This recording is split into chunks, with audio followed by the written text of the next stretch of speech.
Hello, I'm Wendy Wilson, and I'd like to welcome you to another edition of Realizing Potential.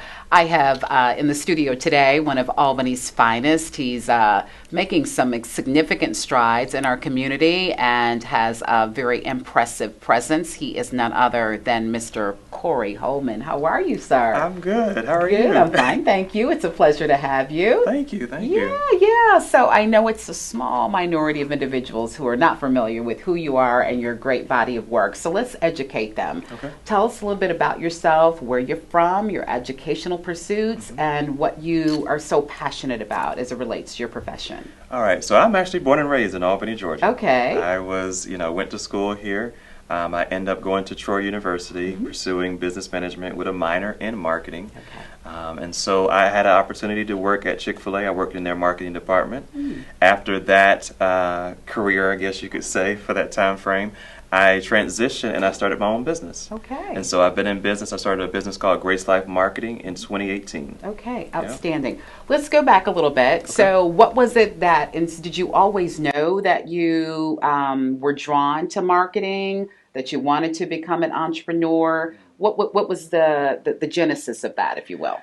I think naturally, I think if you watch children, you will see that they're naturally good at certain things. And I would always, whether it was serving in church or serving in some type of volunteer organization, I would always find myself doing something with media. Okay. Whether it was marketing an event they had, or promoting a cause, or raising money. I remember even in middle school, I was raising money for breast cancer awareness. And at the time, I raised $500. That was a lot, Yeah. And I was able to help. It was someone that was literally going through treatment, and they needed, financial assistance, and we were able to raise something towards that. Nice. And so I noticed that my heart towards causes and making sure that needs were met, and so I think that's really where it started for me. Is serving in media ministry and serving on opportunities that were given to me. Even before I even started my business, there was someone that reached out to me that had a business, and she wanted me to market. I was only 16 years old, and so I went to the business, and I never really thought I would land or get into a place where I started a marketing business. That was never. Dr. Wendy, that was never in my mind, ever. But it was the simple fact that I knew that I could do the task. Yeah. And I didn't, at that time, I probably charged maybe $25 to do the task. Really? But that's where I started. That's interesting. You remind me of a dear friend. She used to work here. She's a former vice president here at Albany State University, Dr. Patrice Buckner Jackson, and she was in our, led the Student Affairs Department. And she recently published a book, but she talks about how early on, people saw in her what is now, you may want to call it her ministry, which is really just connecting with people, helping them to identify their passion, but in that process, avoiding burnout. Yeah. And she talks about how a woman early on, she was probably 11 years old, but Patrice has this connectivity with people, and they want to just, I need your guidance and support. But she said she was 11 years old, and this woman started telling her about some marital problems that she was having, and she's like, hey, I'm 11.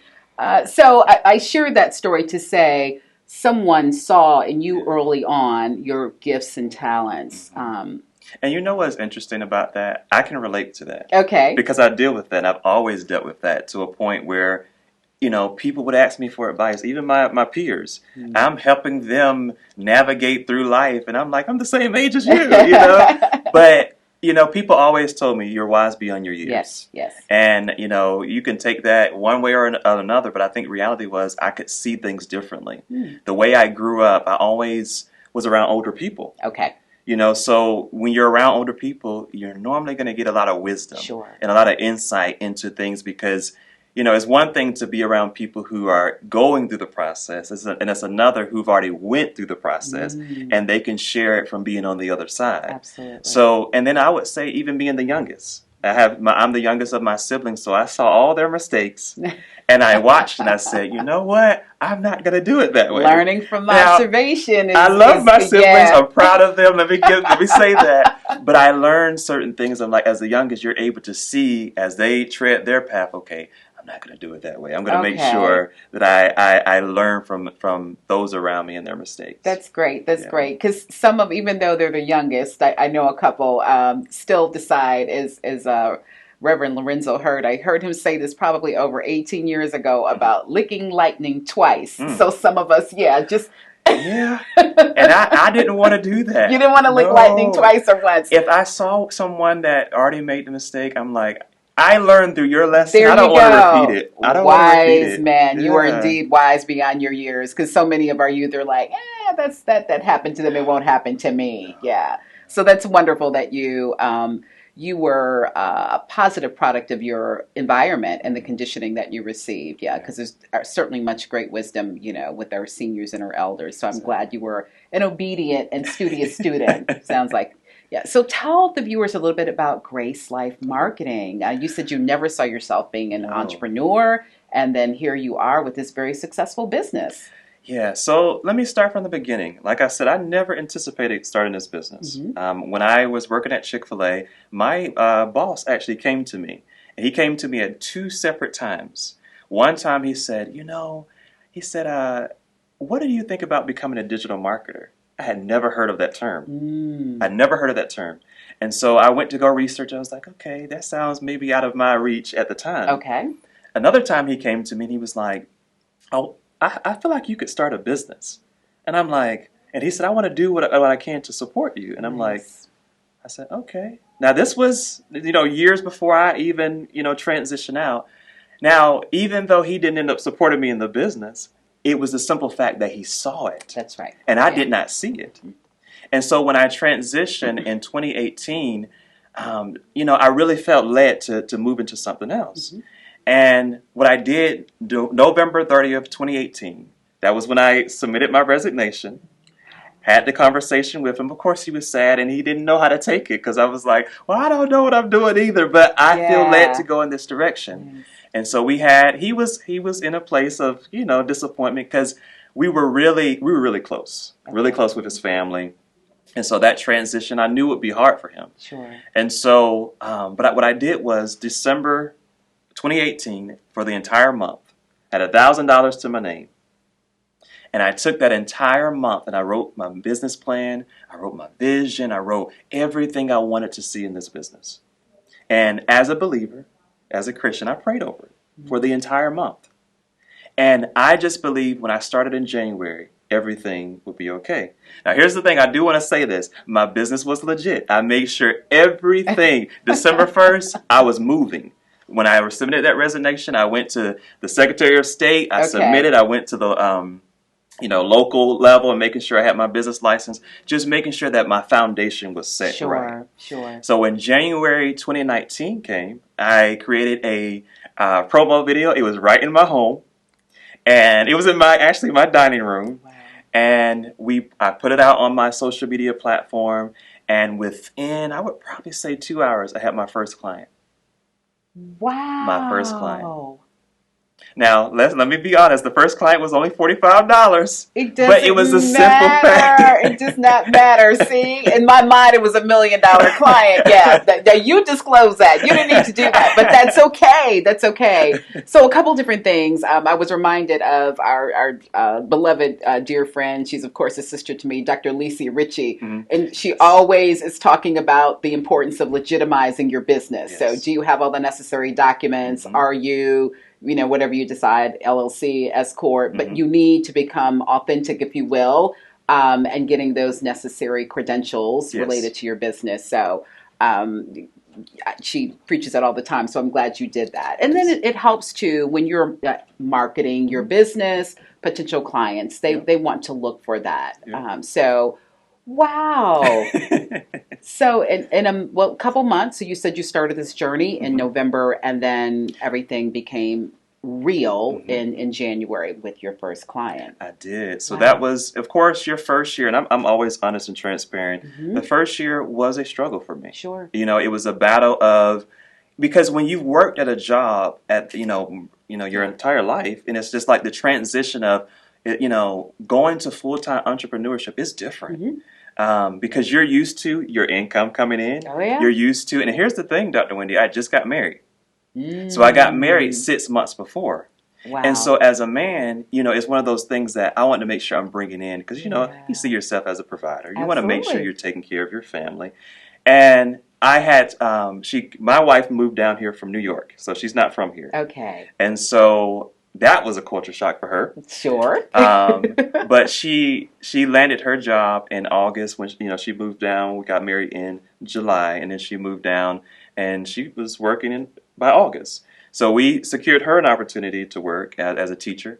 And from there, I told my wife, I said, it may be a few months before I'm actually being able to generate revenue, because when you're starting a business, you have to understand, you have equipment that you have to purchase, software that you have to subscribe to. And so those first few months, it was just like, okay, there's a lot of money going out. Yeah. I need money coming in. And of course, I love being transparent because I don't want people to have this idea that you launch this business and boom, it just happens overnight. Reality is you're going to have moments of depression. You're going to have moments of battling. Is this what I'm supposed to be doing? Because Dr. Wendy, there were many times I went on Indeed and I saw a job and I was like, yeah. The temptation was there. I think I'm going to go for this opportunity. Even SBA, they came to me for an opportunity. Okay. The small business, Mr. Rob, he came to me with an opportunity. And I was like, Mr. Rob, I would love to work with you, but I know I'm supposed to be doing this. And after that year, we got some traction. And then, in 2020, we actually, because that's when the pandemic happened, I was just, trying to find an office location. And I'm so grateful that I waited. Okay. Because I was looking in 2020, the beginning of the year. And of course, in March, COVID happened. Yes. And everything shut down. And so I'm working from home. And thankfully, I'm still able to generate revenue. And actually, it opened up more opportunities because people weren't able to do virtual. They didn't know what to do. So it's like that was an opportunity for me to come in, help train people, show up at different events, like in terms of like private events, because everybody would meet, but they would still go to their building and I would help them. And so then October of that year, the vision just came back to me again. It's like, you know what? You need to go revisit finding an office space. And I did. And so the first office space that I wanted, literally I walked into the space and within 2 weeks, a large company, it was actually the IRS that took the place. Oh, okay. They filled the space. And so I was like, well, let me look and find another space. And thankfully, I found a space which was larger and a cheaper rent. And so that's the space that we've been in for the last 4 years. So thank you for that, explaining Grace Life, its genesis, its inception. But in addition to Grace Life, that's kind of the overarching and certainly the business. But you're working on a specific project called Innovate Hub. Yeah, tell our viewers a little bit about that. So Innovate Hub is a space that we're opening up. It'll be located on 2303 Dawson Road. And it is a space in a center for entrepreneurs. Creatives, entrepreneurs, and small business owners. And in this space, we will feature a podcast studio, photography studio. We'll also have a place where people can do workshops, like local subject matter experts, very nice facility. Office space as well as co-working. So this space will probably be open up in June of 2024. Okay. We're in the process now, being renovated right now. After this interview, we're going to be setting up some desks and making sure with the team. So this space is here to serve the community. And the idea behind this is what we call where innovation meets collaboration. Okay. And what we want to do, honestly, Dr. Wendy, is kill competition in the sense of a competitive spirit where local businesses feel like they have to compete with each other. What I've realized is if we get to a place where we're learning to collaborate with each other, we can achieve so much more. And there are so many more opportunities that can be brought to Southwest Georgia when they see we're collaborating. So I really want the small business community, and we're practicing what we preach. We're already working with organizations to partner with them so that we can collaborate on a higher level. To ensure that we're providing great services and resources to entrepreneurs that will be in our community as well. So that is what Innovate Hub is going to be. So if they would like to learn, they can go to innovatehubswga.com And listen, schedule a tour if you want to. We also have launched what we call an Innovate Together campaign. And that is a giving campaign where local businesses, companies, if they want to support us, they can either have naming rights on certain parts of the building, and as well as just support us in providing internships, bringing in local experts, as well as, because we want to bring in experts from all over the world, we really do, to be able to educate the business community, especially creatives. So let's say you're a photographer, you don't have a space. We want to provide that space for you with all the equipment except your camera. Make sure you bring your camera. Okay. But making sure that you have what you need to succeed instead of having to go purchase and maybe have to rent a space. You have a space tailored for you. And maybe you're a one-person entrepreneur and you need a space with high-speed internet, have a very modern space where you can work and meet with your clients. We're providing that space for you as well. I love that. I love that. Well, thank you for having the insight and foresight to prepare something or design something. It is so needed. I love the emphasis on collaboration as opposed to competition. Exactly. Yeah, because so much can be gained just as we talked about earlier, being a student of someone else. But to create this incubator space is going to be essential, and certainly a huge push for our community. So thank you so much for that. Our pleasure. Yeah, absolutely. I wear two hats. My main hat is Vice President and Chief of Staff here, but I'm also an entrepreneur as you are. And what people oftentimes miss, although they have a very passion to create a product or produce a service, whatever it might be, or in some instances actually both. When you take that on, and then in your case you take it on full time, the ebbs and flows are absolutely staggering at times. There are many joyous moments, of course, but as you said earlier, there are some days when you're like, let me get on Indeed and stay on Indeed. Yes. Yeah. So it's absolutely an exercise in commitment and dedication and understanding you're human, and you're going to have some moments where you're like, did I make the right decision? Those are the moments where you just have to, you rest in a minute, because I believe in processing your emotions, and then you wake up another day, God willing, and then you start it all over again. So that piece, and then you just consistently being patient with the journey. You're newly married, your family, your wife has moved from, extreme cultures. So having to deal with that, clearly she's an amazing woman, very supportive of your goals and aspirations, as I'm sure that you are hers. But thank you for sharing that, because so many people miss that. We get caught up in what's showcased on Instagram and then fall down our social media, fall down the rabbit hole, and then when you get into it, and then the pandemic hit. A lot of entrepreneurs were born during that time period, and a lot of them saw their death well. That's right. Speak to our marketing students. We have a really great program here.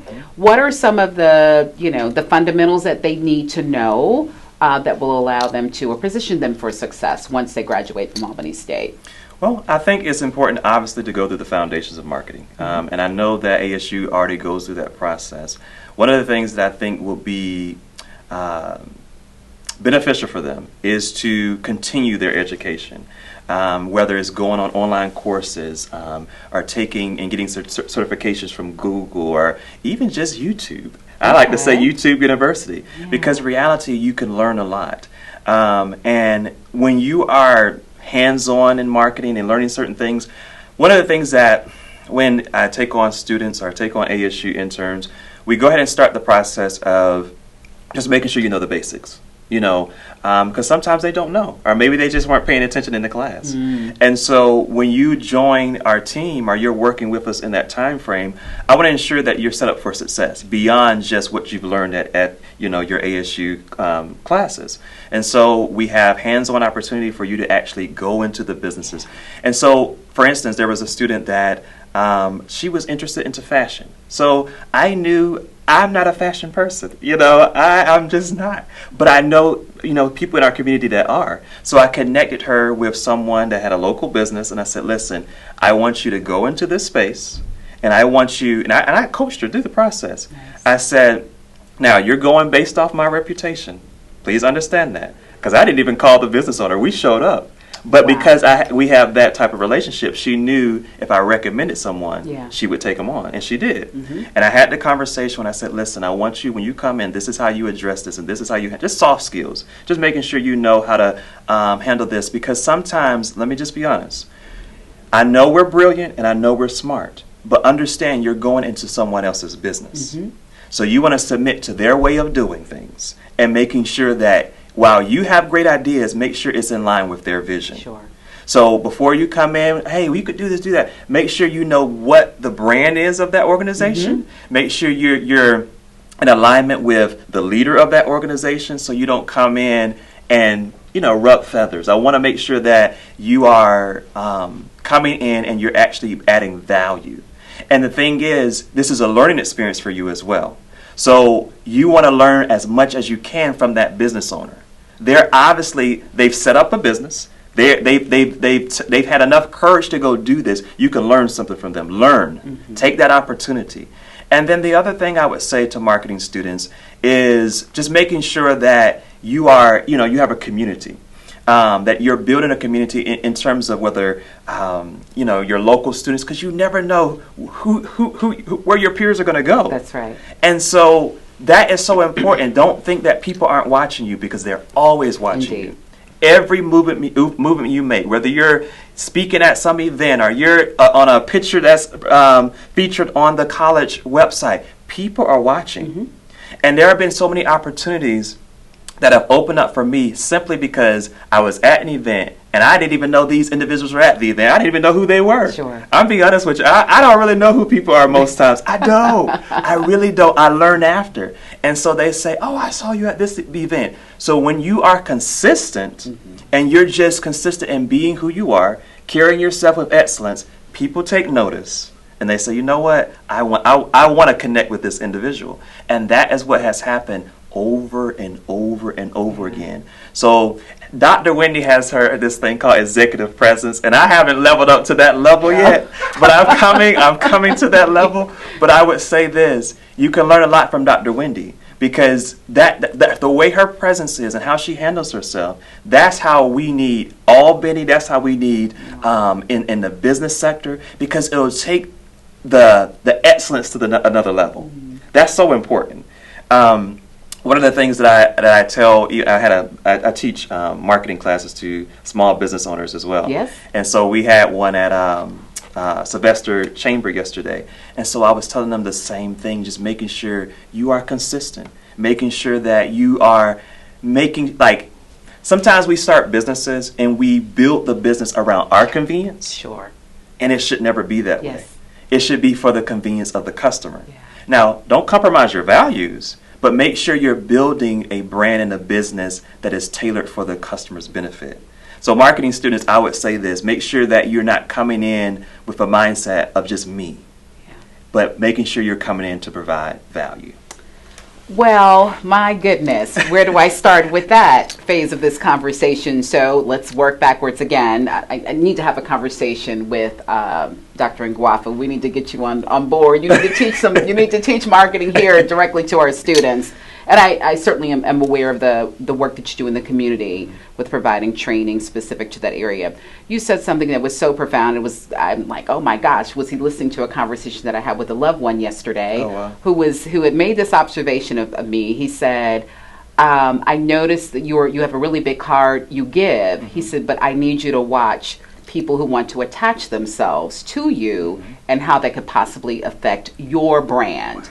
So I had heard that before, I just kind of tucked it away. Mm-hmm. So I had to process that again. And so you basically confirmed that when you said, I had a conversation with this young lady before we walked into this opportunity that I was trying to create for her. And I'm really big on sponsors and mentors. So thank you for your role in those specific areas.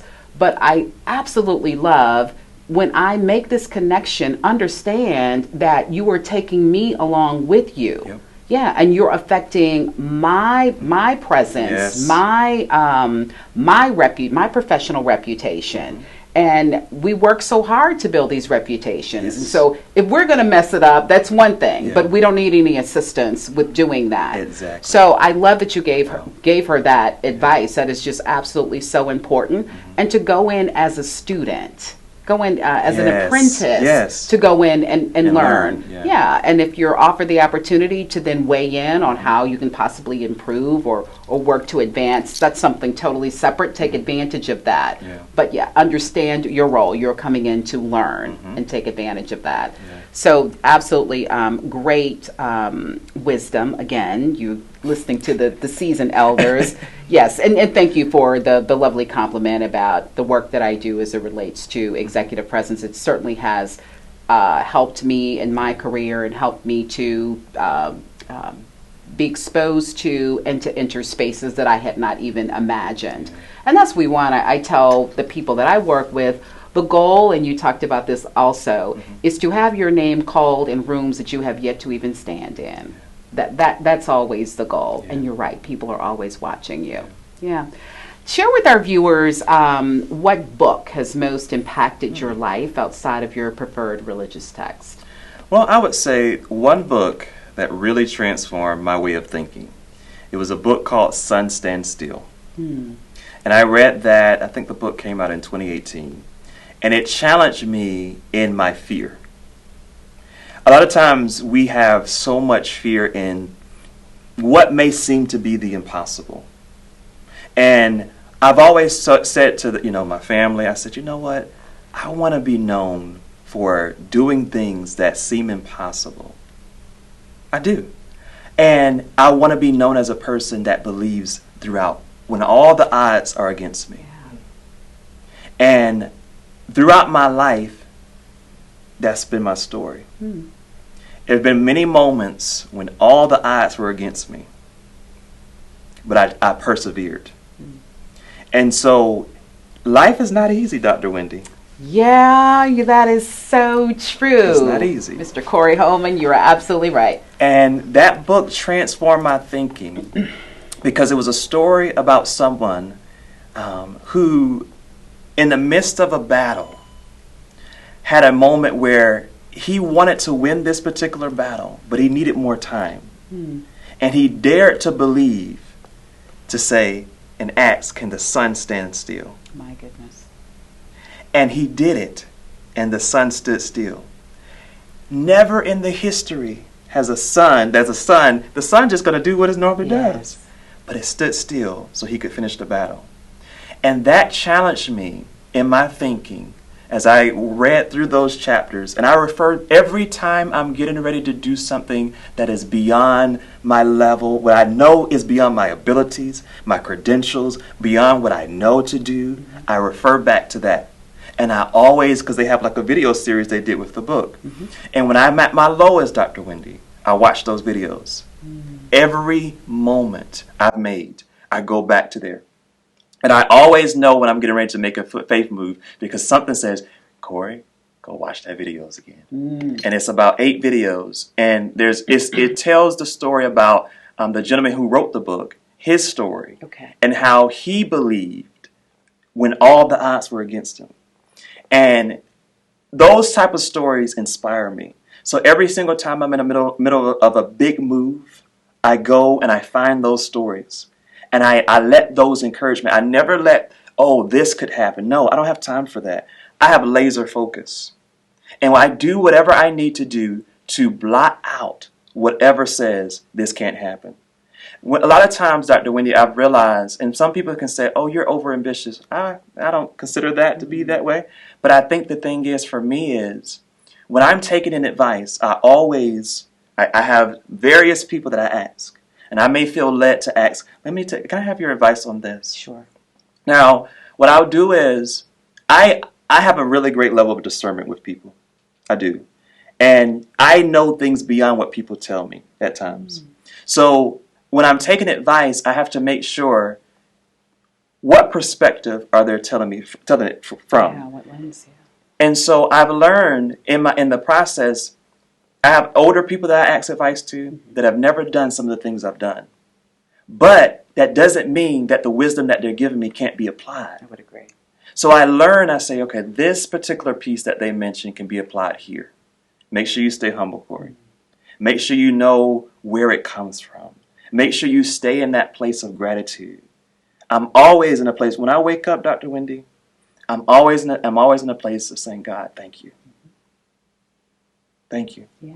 Because I know nothing that has happened in my life has been by my own merit. Sure. Yeah. It's just not.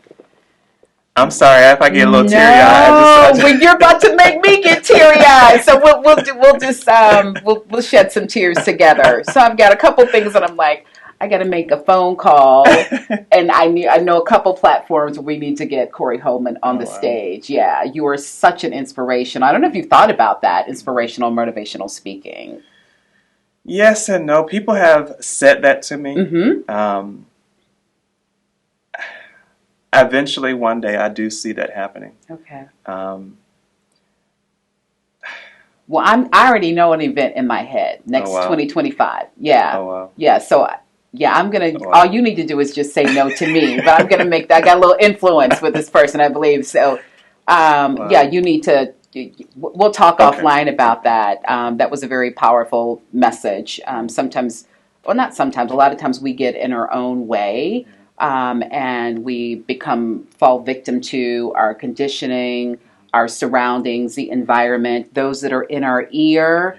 And it is clear, I love your point about having a laser focus. Instead of igniting that laser focus and saying, what is it that I want to achieve? I don't know how I'm going to get there, but I'm trusting and believing that I am going to get to that phase of the journey. Yeah, because I don't necessarily believe in final destinations. Exactly. Until we make our final transition.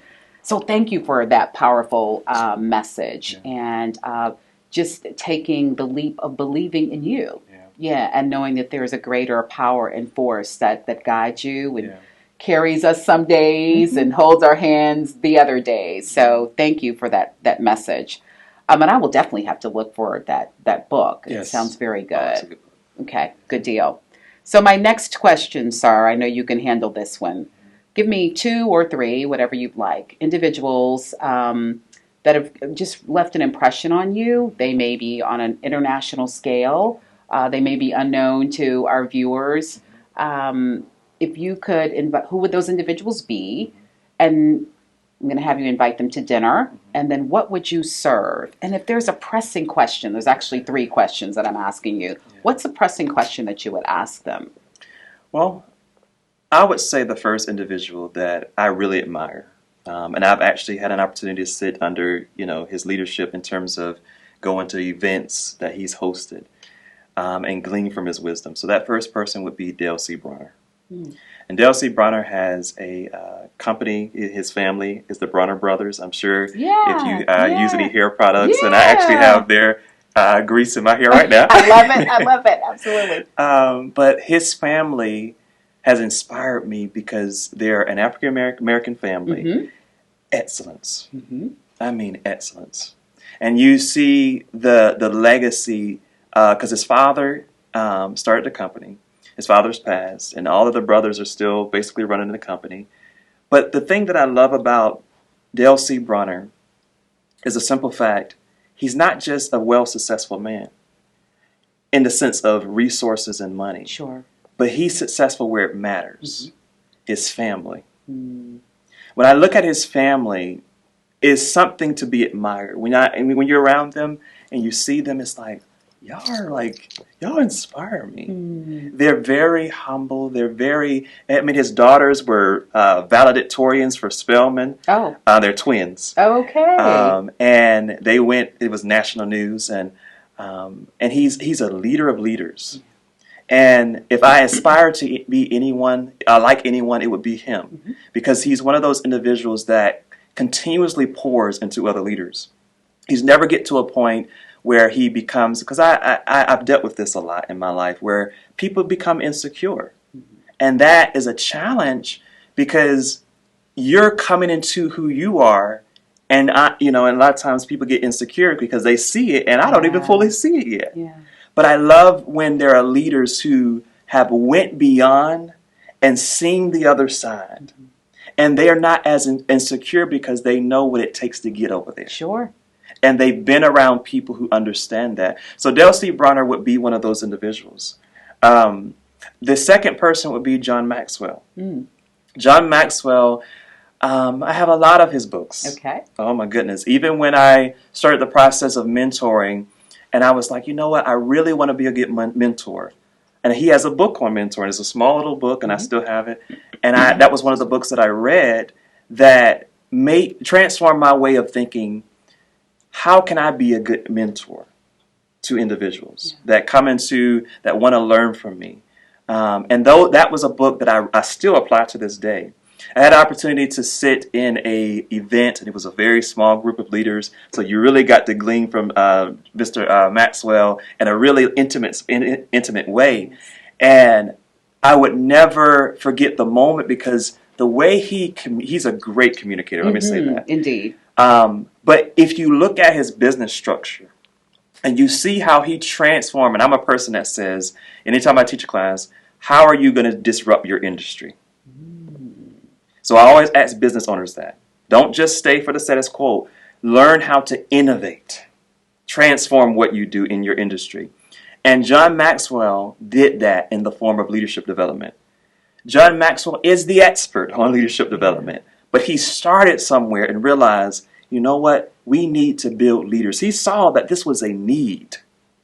And he transformed it in a way where he built leaders where they go through this process and they go through this certification process, learning how to public speak, learning how to lead.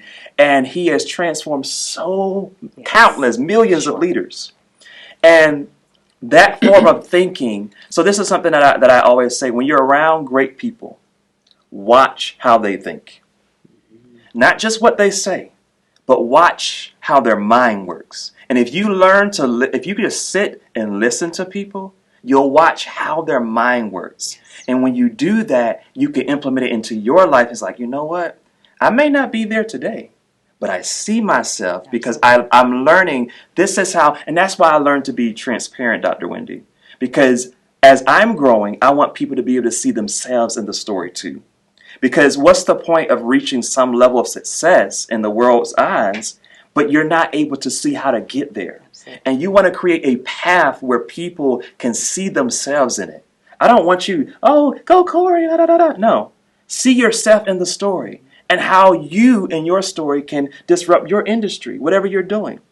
Now, in terms of what I would serve them, I don't know, Dr. Wendy. Well, let me just say this. You've given us so much food for thought, so we're well nourished and fed on that. So even if you didn't serve a dish that we can consume, the information that you just shared is more than enough. What's your favorite meal that you would share with them, sir? Oh, if they were to come to my house, yes, I would, my wife, she does very well with her steaks and her lobster. She does this shrimp that she puts on top of on a steak and green beans, potatoes, something simple like that. Now, if they want the fancy, we're going to have to take them somewhere else. But, but that's the type of meal that I would probably serve and love it. And just to break bread with them because I know it would be, if I could, we would have to have probably a chef though, because I need them to keep feeding because I want them to keep pouring into me. Sure. I'm sure that they would want to also hear how you have been an amazing student of theirs. Yeah. That's always rewarding when you've served in the capacity of being a teacher and then you hear the manifestation of your lessons. Yeah, I just had a text exchange with my brother early this morning, and he said he had a full circle moment because my youngest nephew came back and shared something that he had given to him some years ago. And so he was so proud. He's an amazing father, by the way, two just outstanding sons. But he was so proud to hear how his son was able to take that information and that knowledge that he had given him some years ago, an example in his own personal life, and then apply it to a current moment and how rich and rewarding. So I'm sure Mr. Bronner and Maxwell would be exceedingly proud of what you have been able to take away. Before we wrap up, you said something about people and insecurities, and I'm very pleased to hear that you understand that, because sometimes we own people's insecurities and they are not ours to own. We got to talk, because I'm like, these are two conversations that I have. So you're coming here with confirmation and affirming. I had another conversation with a dear friend just yesterday about that, Dr. Penny Brown Reynolds, and she was sharing with someone else about the really amazing sisterhood and friendship that she and I both share. And how she has just encountered people who oftentimes will project their insecurities. And how we, when that happens, we as individuals, because we are excelling within our spaces, and notwithstanding the hard work that goes into that, the pain, the tears, the investments. Oh my gosh, monetary investments, investments of time, the list goes on. And so that is missed. All they just see is the grandeur of, Mr. Corey Holman, not knowing the full story. And I'm sure, as much as you have shared today, there's some stuff that just would leave us, staggering. So with that, but what I heard you say is that I'm very intentional about not taking on their insecurities. Being fully aware of what I have done to achieve what I have. You too can do it as well, but we've got to work through all of that. I would say it was a learning experience for me, because throughout my life I dealt with that. I dealt with it with family. I dealt with it with even leaders I had. And for many years, I would allow their insecurity to keep me limited, because I said, you know what, I don't, we battled through this thought of, oh, I want to be humble and I want to do this. But I came to the realization that humility is not what people often think it is. And humility is a simple fact. You understand you're not better than anyone else, but you're also not below anyone else either. That's right. And so what I began to do, and I'm still like in this process, but I think I have made great strides in this area. Absolutely. And the simple fact that I say this in a loving way, but I'm not going to allow anyone's insecurity to hold me back anymore. And you fight through it. You can still, you feel people's feelings, you feel people's thoughts at times, but I'm going to hold myself back, the legacy of my family, and the future of all the individuals who are counting on me. I'm going to tell you this, Dr. Wendy, when I came here and I spoke to some students at ASU in the marketing class, and I sat in there and they were just gleaning. I mean, they were pulling questions out of me. And I sat there and I realized in that moment, I have to keep going. Because I had reached a standstill. I said, you know what, I'm good. We can stay here. You never want to get to that point. Because you don't know who's waiting on the other side. And so when I sat there listening to them, and I left there and I was just like, wow, I got to continue to build. I have to continue to build. And so while that may, ruffle feathers at times, it's not my intention. It may, ruffle even people's insecurities at times. I think the reality is every leader who's accomplished something had to deal with it. They all did. It's common to everybody. But the reality is you have to remember why you're doing what you're doing. Because insecurity will often say, oh, you're just doing this because you want this or you want this. No, I really don't. I'm doing this because I know I have to do it. And I know that there are people that are literally waiting for me to do this. I may not know who these people are. I may not know what they look like yet. But I know that once, my mom she says this all the time. She says, son, if you build it, they'll come. She's been saying that my entire life. Build it and they come. And that's advice that I have always put in my mind, because Grace Life didn't even exist. But as we built it, there was a space that was created for it. Certainly. And it's just like, and you're amazed because as you build something, people come.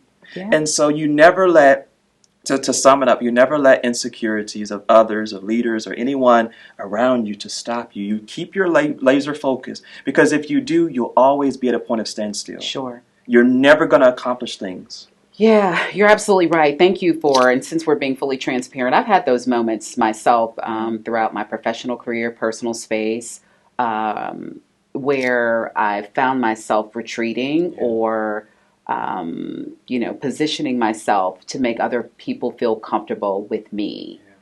So what I'm doing is then just providing that, creating a platform for their insecurity to just, take root and consume. Yep. So I've had to work through that. I'm reminded, everybody knows me, I'm a big fan of Melody Hobson, of Ariel Investments out of Chicago. And one of the many profound things that she says that really has just resonated with me is that the goal is not to be intimidated or intimidating.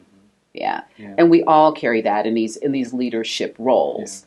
But in that pursuit, not to sacrifice who we are or put that on the sidelines because sometimes we are, always not digestible to others. And that is okay. Yeah, we don't have to own that for them. So thank you for that reminder.